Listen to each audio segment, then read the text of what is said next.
What it means is that Ecotricity delivers a vision for its customers whereby they can rely on the fact that all the power they're using has come from renewable sources, because energy still includes gas, and gas, we don't have enough what you call renewable gas in this country. So nearly everybody provides fossil gas out of the North Sea or wherever else the gas has come from these days. So that's the one part of the mix that we can't get. But the way we got to this place as a company is that Dale Vince, the founder, had this vision of building a wind turbine in the first instance, which he built in a place called Nailsworth, which is a village near Stroud, and that's where he built his first turbine. And his vision was that we would build turbines and use the money from selling the power from those turbines to build more turbines. And he got financing from banks with sort of good records of sustainability. An early partner of ours was Triodos, the Bristol bank. They helped fund a lot of the early turbines, and gradually, bit by bit, we've built up a fleet of about 70 megawatts of wind, and we've added to that 12 megawatts of solar that got commissioned in December. And we're adding again more solar this year, and also a battery, and also a green gas plant. And that brings me back round to the gas point I was making, because the problem is that most of the green gas in this country comes from anaerobic digestion, and anaerobic digestion typically has a lot of animal waste in it. And Ecotricity is a vegan company, which means we don't use any animal products in anything we do. So any animal waste is a no-go for us. That leaves us with a really difficult situation with respect to our gas, which, as I said, is NBP gas, which is fossil gas. So what we do is we invest in greenhouse gas offset projects around the world to counteract the footprint of that gas that we've used for our customers. And that's something we just do voluntarily on behalf of our customers. So we can at least say, hey, look, you're getting gas from us, but at least we've offset the carbon footprint. And typically these are projects from the developing world where our finance helps to enable greener futures for those countries. So this year's offsets coming from Indonesia, and they're a hydro plant. We know the project well, and we know the project proponent well. So we do a lot of due diligence on the sort of projects we use to offset our gas.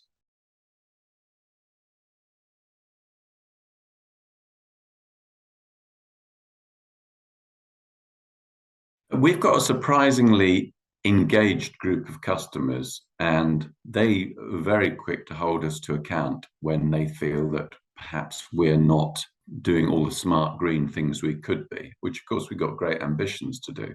And we've got great ambitions in the domestic space to help people become greener. So we don't really have to help our customers become greener. I mean, I think most of our messaging on our website is all about how you can become green, especially with respect to your transport and electric vehicles. We hope that we will be having a full green domestic proposition in the next 2 years. And what does that look like? Well, it will encompass smarter use of your electricity at times when the grid has more green energy on it than fossil energy on it, working out how customers can therefore shift their load from one time of the day to the other using devices such as smart charging for electric vehicles or batteries. And we hope to roll out a tariff structure that encourages people out of the more fossil times of day into the more green times of day. And typically the time of day in which fossil plant is running tends to be times of high demand, which is the evening peak, typically between like 5 and 8 o'clock in the afternoon and evening, and the morning peak, which is sort of typically between 7 and 9 in the morning. So anything we can do which helps our customers to shift their load a bit out of those periods will naturally make them greener, because it's more likely they'll be using off the grid green energy that's produced rather than the fossil energy. We're also looking very actively at heat pumps as a way of decarbonising heat, which, as we're talking about, was gas, and how effective heat pumps can be, and do they represent an economic solution for customers. We're constantly looking at new technologies that people bring us and say, because a lot of people come to Ecotricity with ideas about different ways of doing things in the energy space, and a lot of them are sort of slightly sort of bonkers, but we try and evaluate them all on their merits, and we hope that we'll remain at the cutting edge of renewable energy for our customers and also their broader green lifestyle.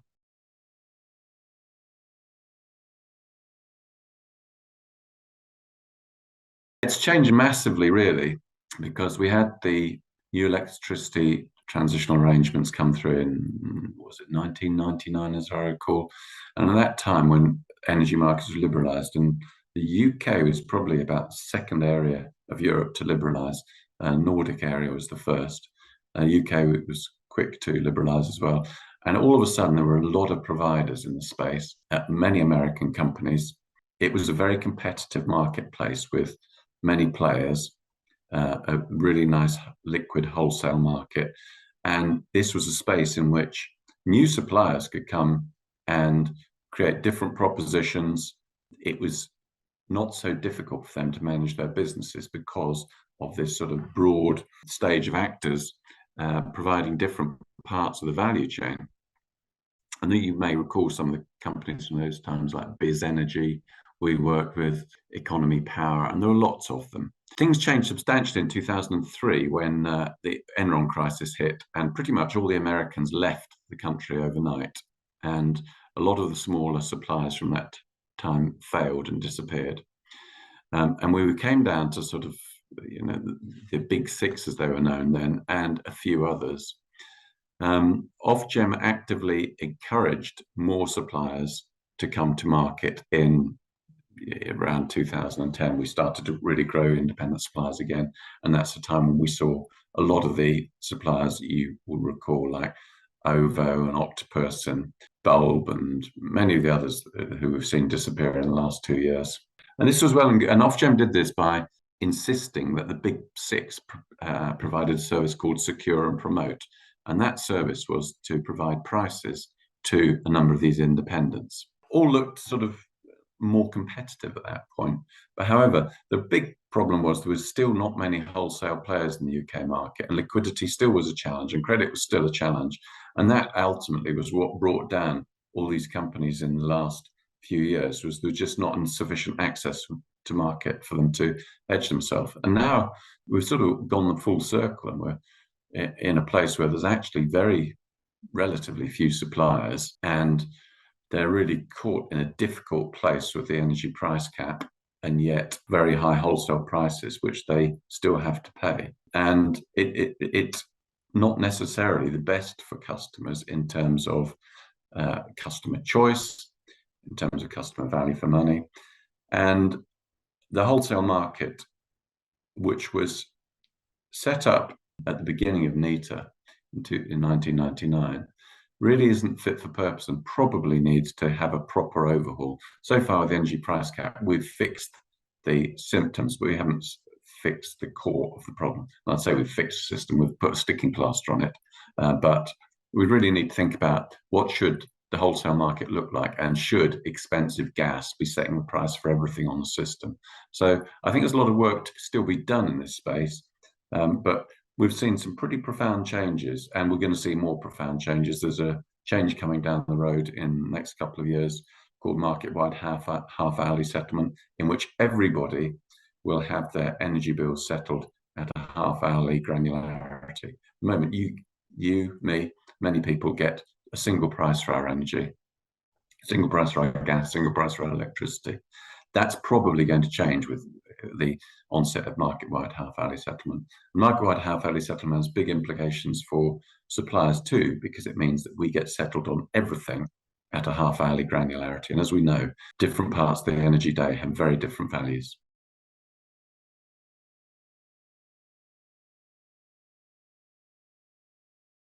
BritWind was set up very specifically to provide small wind generation for people who had perhaps more than the normal domestic demand load, but weren't sort of really big energy users and had the space to be able to put up a small turbine.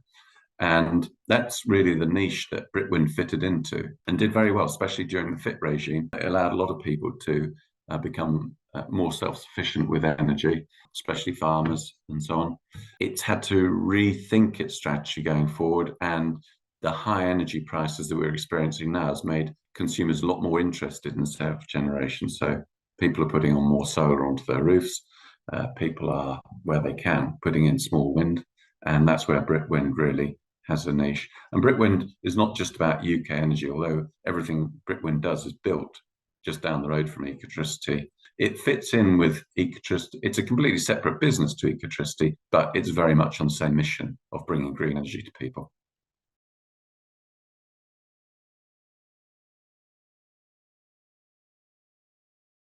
Batteries are really important for a number of reasons. The simplest reason, what I'm going to talk about first, is what's known as load shifting. And that means that if you're generating a lot of renewable power in the day, typically solar, but you're not using it, it allows you to at least store it and keep it for the more expensive times of the day in the evening. And that's typically what domestic storage is doing for most people at the moment. And it's a very good adjunct to solar generation. It has important usage on the broader grid at grid scale, because one of the things that has happened with the energy transition is that we see more and more large solar and large wind on the UK system, and less spinning power from coal and gas generators. It creates for the grid a number of issues around frequency, because the grid's kept at 50 hertz frequency, or supposed to be kept at 50 hertz frequency, and also reactive power. And batteries are really, really good at very fast response when the frequency moves away from 50 hertz. So the grid has had to deploy a number of services to help manage the stability of the grid: dynamic containment, frequency response, dynamic moderation, dynamic regulation. They're all broadly similar in terms of they're all about frequency, different speeds of response. Some of them are to do with fault when a plant trips or something like that. The battery's really good at providing power very fast. And that's what the grid needs for these, what are called ancillary services, to help manage the stability of the grid. And that, charges for that are some of the things we pay in our non-energy costs and our bills. So batteries are great at providing frequency services. They're great at helping load shift. And they're also good because one of the things that the grid has to manage is it has a number of constraints within the country. And they're called boundary constraints, where there's only a certain amount of power can get through different boundaries due to just the size of the pipe, if you want to call it that. So we get a lot of wind in Scotland, for example, and it can't always get south quick enough because of those constraints. And batteries behind those constraints can be really helpful, because they can soak up that excess power, hold on to it, and then let it go through later when the constraint is eased. At the moment, the grid has to turn off a lot of wind when there's heavy wind generation, and having batteries will allow us to use more of the power that we could generate, rather than just having to turn off solar and wind when they're behind some sort of constraint.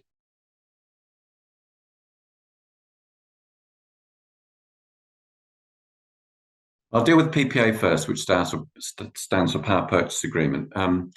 Ecotricity has a bigger demand than its own generation.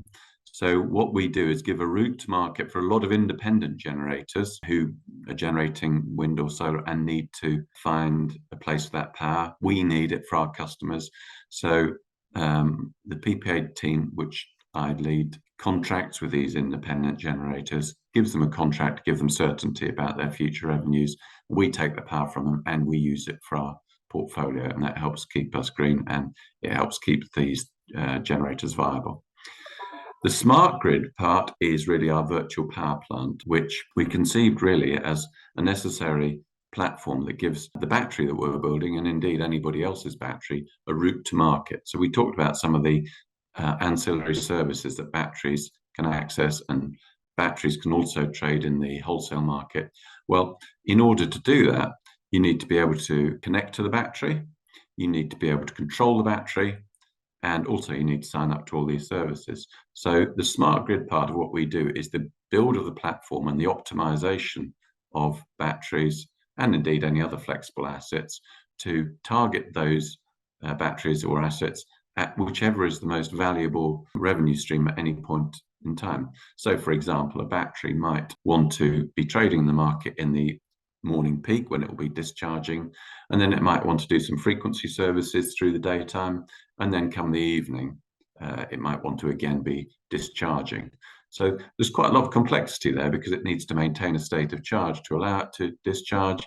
It needs to be able to charge at cheaper times, and needs to be able to keep enough power in it to be able to deliver frequency responses. So that optimization model is quite difficult to build and to then use it as a dispatch model for the assets. And that's what the Smart Grid platform does. It really allows us to track every asset that we've got on the platform, watch what it's doing, and then target the asset at whatever is the necessary revenue stream at any point of the day.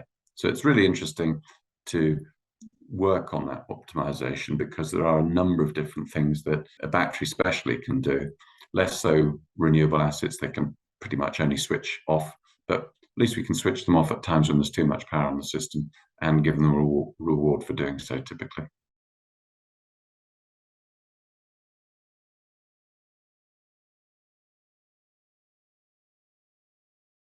I touched on that just now with when talking about our platform, because one of the things that is critical to delivering these services is the amount of data that you have to handle and how you handle it and what models you build for it. So more and more, we're going to see that services are delivered remotely using platforms such as ours, and how well you interpret the data and how well you model it and how well you then build your dispatch model will be absolutely down to how well the digitalization in your section's done. And all the services that the grid offers will also they are digitalized, and you need to be able to interface with the grid's various platforms in order to deliver those services. So the network digitalization is absolutely crucial for the energy transformation. And if you want to be a serious actor in this place, you've really got to understand those interfaces and how they all work together in order to design your asset properly at the outset. Make sure that, for example, if you're building a battery, that it can do all the necessary things it needs to do in a UK market. And also, you want to make it so that it's just not a one-trick pony, that it can do all these different things and also be aware of what might come down the road in the future. What is the grid going to need in the future? And how is that service going to be delivered?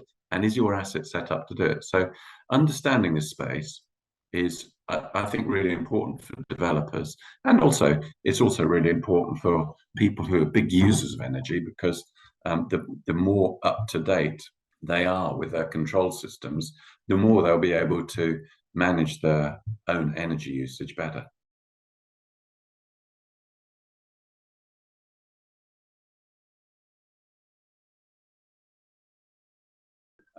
It's the first time we've been to the Distributed Energy Show, so we're pretty excited because we have no idea really what it's going to be like.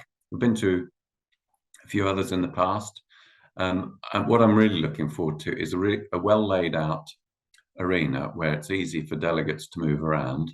I'm looking forward to meeting a variety of actors from across the value chain, providers of tech, users, potentially customers as well. Obviously, that'd be good. And also, just because I'm really, really interested in this space anyway, I'm just looking forward to seeing who's doing what and how they're doing it, because it's an endlessly fascinating space, energy, and I'm in danger of becoming a geek because I really enjoy this stuff, and I like seeing the sort of new cutting edge stuff, where it's going to deliver its value and how it's going to deliver its value.